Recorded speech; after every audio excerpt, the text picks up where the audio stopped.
أما يقطعوا الرجل والزوجة في الشك. الناس ما كتعرف على محمد أمين اللي هو الولد ديالي، هو طالب جامعي في كلية العلوم.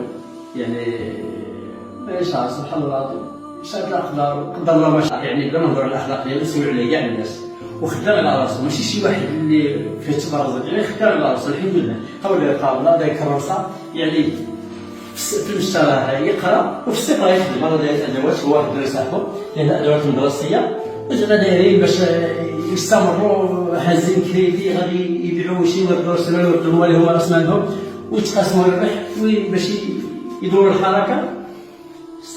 لا حول ولا قوه الا بالله، قدر الله ما شاء. الكروسه هذه الصراحه مانيش عارف، مسكين يذبحها كتجي ثقيله تماره وتقاد معايا على خوت الصحاب تقلب. هو خصو كروسه، خصو يدفع. هذاك السيد اللي ضرب الولد ديالي ولا اللي امر باش يكون هذا التدخل هذا، راه ما سمح لك لا دنيا لا اخره، والله ما سمح حق ولدي. ها انت شوف راه ضرب فوق التروطوار، ماشي هنايا، ماشي في الغضون، في التروطوار. ها انت شوف والفيديو راه كاين، الفيديو راه كاين وموثق.